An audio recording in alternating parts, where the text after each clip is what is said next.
Dès l'école primaire, notre institutrice mère Agnès nous incitait à être sages, obéissants, studieux, afin de ne pas se retrouver au purgatoire, voire en enfer après notre mort. Les Indiens sont plutôt hindouistes et ont une autre vision des choses. Si leur dépouille est systématiquement incinérée sur un bûcher, ce qui demande une tonne de bois. Les cendres sont, si possible, versées dans le Gange. Leur mémoire est maintenue grâce à un cénotaphe. Ces monuments sans dépouille sont plus ou moins luxueux suivant la caste du défunt. Une quantité importante de fabricants artistes proposent une variété de cénotaphes, de simples et moins coûteux, à de véritables œuvres d'art impressionnantes. En Inde, tout le monde, il est beau, tout le monde, il est gentil. Chacun fait le travail pour lequel il est désigné, en fonction de sa caste, sans rouspéter, sans jalousie.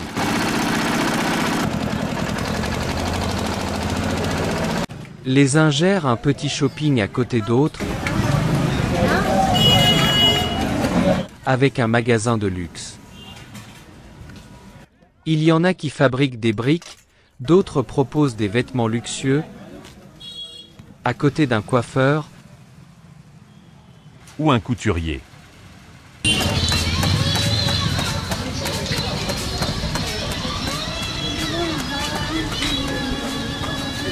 D'autres sont enseignants. ou sont militaires voire Maharaja. Tous circulent dans une pagaille sans nom, en tuk-tuk, à mobilette, voitures luxueuses, en cyclopousse, à vélo, en autobus et entre les vaches.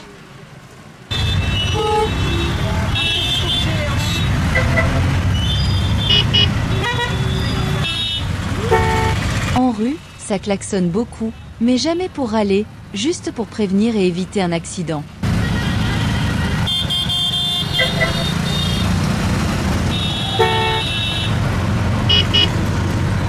Les vaches sont considérées dans la pratique hindoue comme animal sacré depuis environ 1500 ans avant notre ère.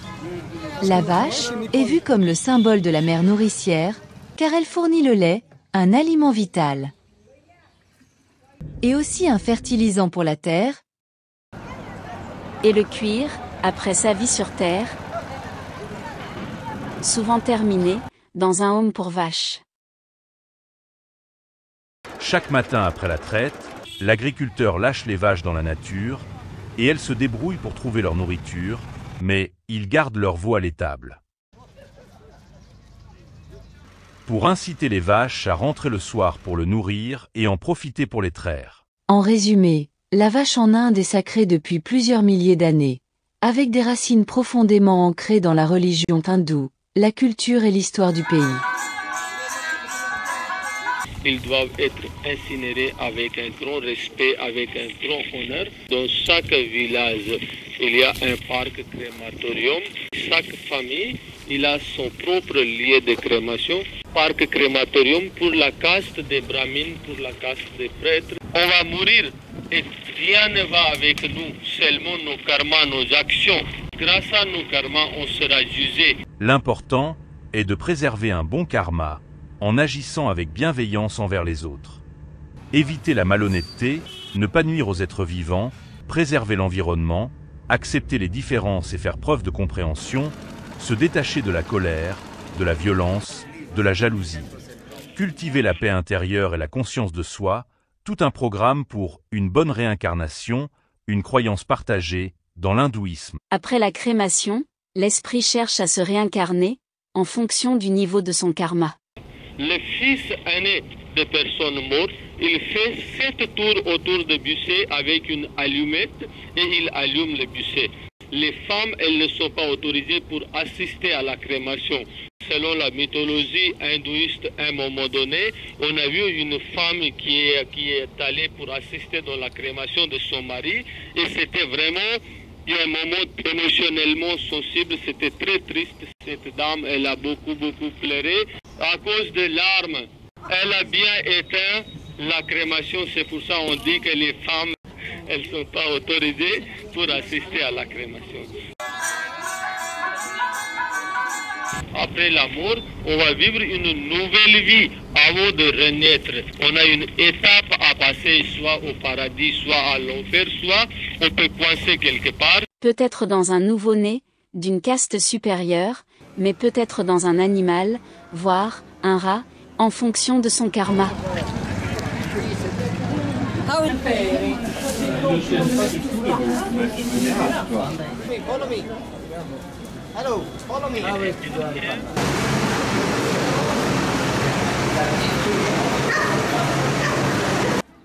Si un proche de la famille s'est mal conduit durant la vie qui vient de se terminer, il y a de gros risques de retrouver son esprit, réincarné ici.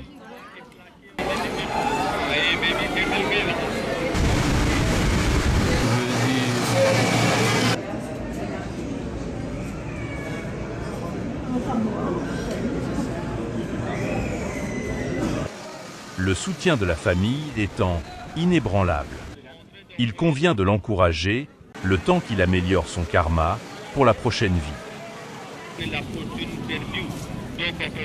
De la nourriture physique et spirituelle est la bienvenue en attendant cette fin de vie, et enfin libérer l'esprit qui pourra choisir une enveloppe physique plus confortable.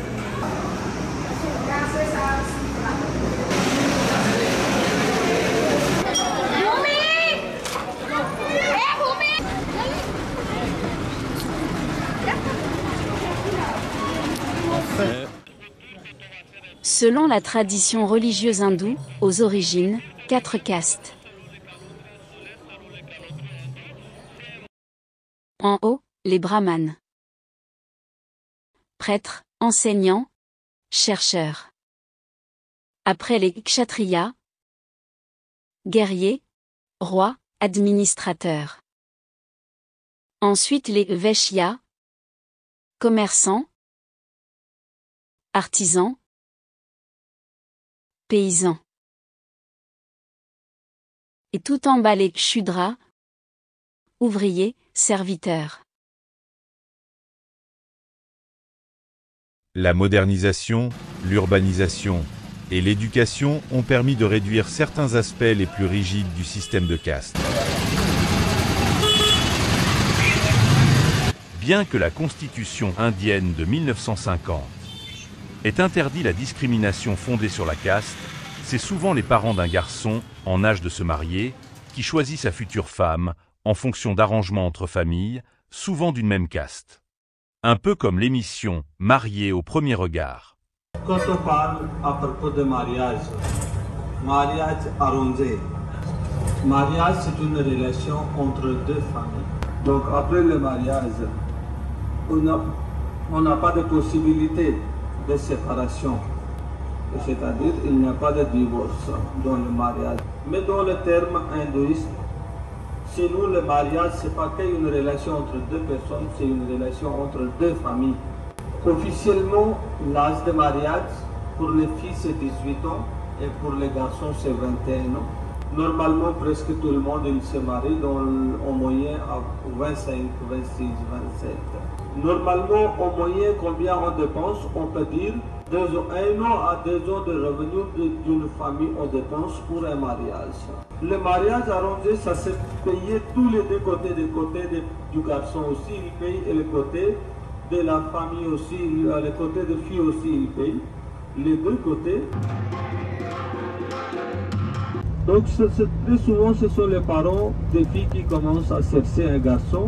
Chez nous, 80% des mariages sont les mariages arrangés et 20% des mariages sont les mariages d'amour. Dans les campagnes, à peu près 99% des mariages sont les mariages arrangés. Ce sont les parents qui choisissent. Si on connaît bien le niveau social de chaque famille et de chaque personne aussi. Première chose pour le mariage, le niveau social, ça joue un rôle très important. Quand on parle pour le mariage arrangé, on se marie toujours dans les mêmes religions et dans les mêmes castes. On ne se marie jamais dans la même caste de papa, on ne se marie jamais dans le même clan de maman pour éviter les problèmes génétiques. Chez nous, on se marie aussi dans les mêmes castes parce que dans la société indienne, depuis des siècles, la pureté de sang Ça joue un rôle important, la pureté des sauces, c'est-à-dire on ne se mélange pas.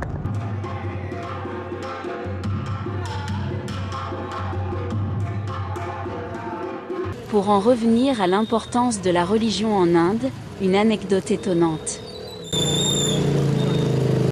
Après un accident mortel, l'esprit de ce monsieur aurait ramené sa moto, par 2 fois, sur le lieu de l'accident, après que la police l'ait emporté au commissariat. Il n'en faut pas plus pour y voir un miracle et construire un temple en vénération à cette moto.